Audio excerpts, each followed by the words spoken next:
This is it. We are doing it, guys. We are diving back into the world of project panning. I did not think I would hear myself say that. I have done project pans before, and I have been wildly unsuccessful in my project pans of the past, and it's something that has kind of gone to the wayside for me. I've decided it wasn't for me. I wasn't interested in it, and then I was re-inspired when I watched a video by Sarah Rose. I will link her video and her channel down below, but she is doing a project pan 7 by spring, and I thought, you know what? I can get on board with this. So I'm going to explain to you why I feel like project pans have not been successful for me in the past. I am going to explain my thoughts for this project pan. Let's go ahead and dive in. I feel like my camera battery cut out at the perfect time because I was able to get that intro out of the way.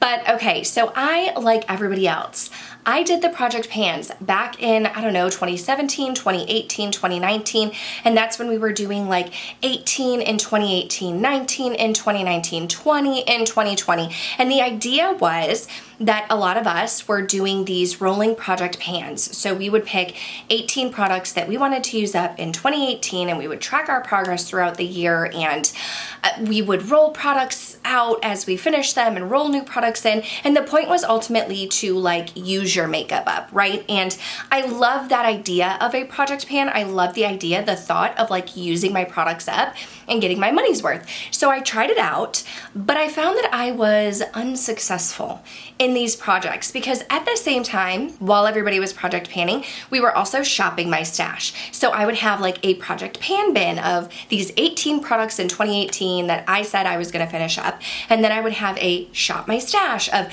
products that I already had in my collection that I wanted to be using. And then because I'm a makeup lover, I'm getting all of these new makeup products as products are coming out and products are being released. And so for me personally, I felt like there was this constant battle of like forcing myself to use these products that I chose for a project pan on top of the shop my stash products and the new products that were coming in. And it just, for me, it took the joy out of it. It took the joy out of it, one, because I felt like there were too many products that I was trying to pan or trying to use up, and I felt like I had to use them. I mean, it was to the point where I had a schedule, and like Tuesday and Thursday were my project pan days, and I had to use the products those days, and it took the fun out of it. Makeup is fun. Makeup is fun for me. Nobody was forcing me to use these products up. It was something that I came up with myself, and I wasn't even that successful because over the course of a year, I lost interest. I lost interest in the project. I lost interest in those products, and it just wasn't fun for me. So it has been a good year or two, if not more, since I have really attempted a full-on project pan, because the thought of forcing myself to use makeup products that I love, but forcing myself to use them over the course of a year just doesn't sound fun to me.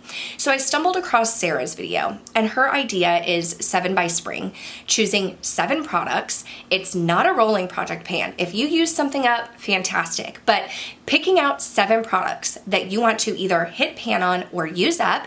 And I think she said the date of spring was like March 20th or March 21st.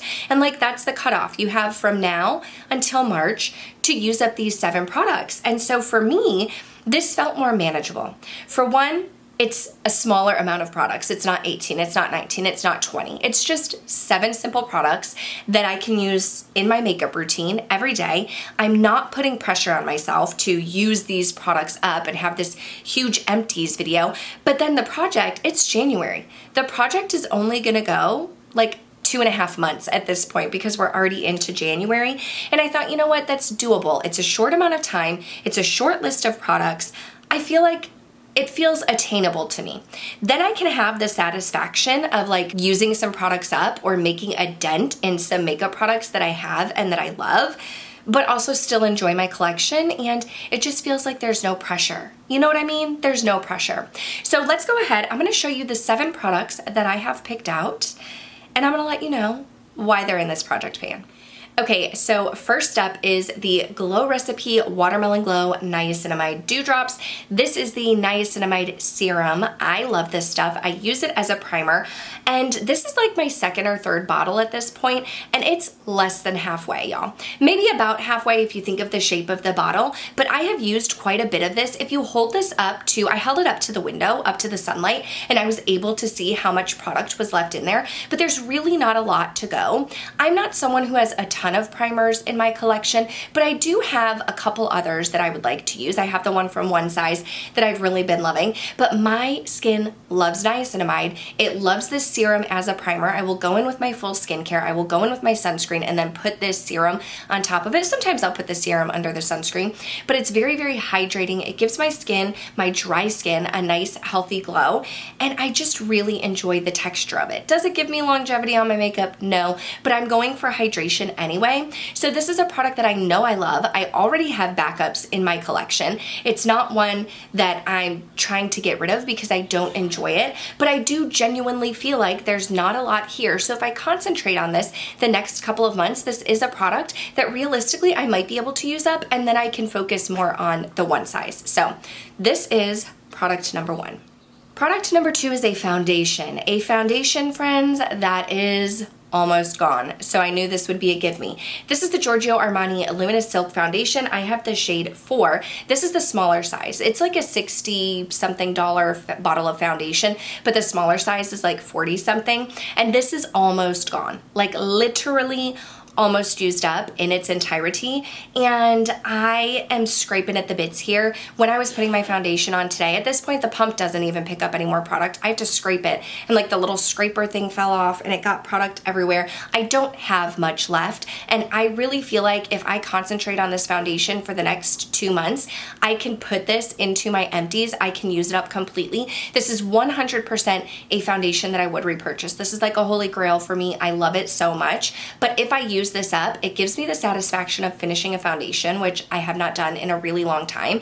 And then I can go ahead and give some of my other foundations some love because they've been neglected in my collection. So I felt like this was a give me product. I know that come March, like I will either not be able to scrape any more out of here, or like it'll just be time to part ways, but I've loved this stuff. It is fantastic for my skin. So that's product number two.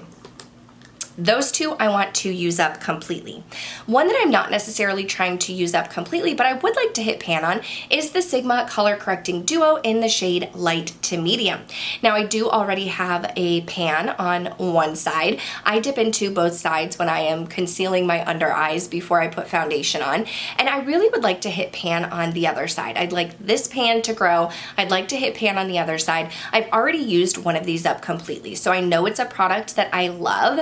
I don't have other color correctors in my collection, and this sits well under concealer. So like I'll color correct where my dark circles are, I'll go in with foundation and then concealer on top of it, and I really like the look of this one. It's very creamy, it sits nice on the skin, it's hydrating. It's just a really, really great product. So like I said, I'm not trying to use it up completely, but if I could hit pan on both sides of this, which I think I can do by March, I would just feel very satisfied with that. So that's product number 3. Product number 4 is another one that I'm not trying to use up, but I would love to hit pan on it. And this is I think it's the oldest bronzer in my collection at this point. This is the Charlotte Tilbury Airbrush Matte Bronzer in the shade 2 Medium. Now I love this bronzer. I think it's a great neutral undertone. It's great for my fair skin. It doesn't pull too orange on me. And I've had this for a while. I love it. It's very nice and buildable. It's not too heavy on my skin. But as much as I use this, I mean, it's a thin pan. I have a little bit of a dip here. I should be able to hit pan on this. I have friends who have hit pan on this. I have seen people hit pan on this, and I just really want to focus on this bronzer. Bronzer and blush is not something that I really like to put in project pans because they're really difficult to pan and use up in general. But the fact that I've had this for a while, the fact that there's a dip in here, I just feel like if I really do concentrate on this and wear my makeup, then I will be able to hopefully see pan in the next couple of months. And that's another thing that's nice about this short-term project pan is like, it's just January, February, and part of March that I'm really trying to focus on these products. So I feel like by the time I'm getting tired of this bronzer, like it'll be time for me to switch it out anyway. So that's product number 4. Product number 5 is another one that I'm not trying to use up completely, but I just want to hit pan on, and it is the Natasha Denona Super Glow Highlighter. This is in the shade 01 Fair. I do have a code, well, I have a code with Sigma, that's KBella, and I also have a code with Natasha Denona for 15% off. Also KBella, I'll have all of that stuff listed down below. But this is the oldest highlighter in my collection, and this one also has a significant dip. Now, highlighter a little bit goes a long way. Like, am I ever going to use this up completely? Probably not, y'all. Probably not. I love highlighters. I've loved playing with highlighters. My highlighter collection has grown. So I thought by putting this in a project pan, if I just really concentrate it on this product and focus on this dip here, I may be able to hit pan. Now I'm starting to see some speckles, some spots, some hard pan, and knowing that this is an older highlighter in my collection, its time may be coming. Its time may be coming that I have to get rid of it out of my collection. So I just want to see how much more use I can get out of it, because actually as I'm looking at it, I mean, I did use it today, but I'm seeing some, not mold, but balls of product in here. Anyway, so we're gonna call this another product that I am trying to pan, get some use out of, and we'll see how far I can go with that. Product number 6, I do want to use up completely. 6 and 7, I do want to use up completely. Product number 6 is a lip liner. This is one of the things I was successful on before. Years ago, I did have my Charlotte Tilbury Pillow Talk lip liner in a project pan, and I used it up completely. This one is Iconic Nude. It is already very tiny, but I love this liner. I love the formulation. I love the creaminess. I love the glide. I love the longevity, and I love this shade. Like, Iconic Nude is the perfect nude shade. When I do use this up, I 100% will repurchase it, but the fact that it's so small, I feel like if I just concentrate on this product for the next couple of months, and if I wear lipstick regularly, I always intend to, but I'm eating and drinking, I don't always get to it. If I am wearing lipstick consistently, this is something that I may be able to use up in the next couple of months. And then the 7th and final product is a lip gloss. I don't know that I've ever finished up a lip gloss, or a lip product for that matter, but this is a small lip gloss. This is the Lawless Forget the Filler Lip Plumping Gloss. I love this stuff. I have not used a ton. I didn't even mark it yet. I'll have to mark it here. There's just a small amount used, but this is a small gloss, y'all. This would be easy for me to use up if I am consistent, if I'm putting it on the lips while I'm at work, taking my liner and just putting this on top. I feel like that could be a combination that could help me get some use out of it. I'm not often reaching for glosses, but I feel like if I'm conscious and consistent with it, I can get a good dip on this and possibly use it up in the time frame. So these are the 7 products that I am trying to use up between now and March. I think it's possible to hit pan to use some of these products up. I love, like I said, I love the idea of a project pan and really using my makeup and loving my makeup and using it up. But I feel like this is less pressure for some reason, because it's a shorter time frame, because it's a smaller amount of products, and this really feels doable for me. So I will give you a check-in toward the end of February, let you know how things are going, and then ultimately there will be a 3rd video in March where I give you my final thoughts and let you know if I'm like back to project panning, or if I am in fact going to abandon a project pan again. So I would love to know your thoughts down below. Are you going to try and project pan? Do you want to do 7 by spring as well? Thank you to Sarah for this wonderful project pan idea. I am very excited. Let me know down below what products you are going to try to use up. Otherwise, make sure you're subscribed. That way I can see you in the next one. Thanks for watching. Bye.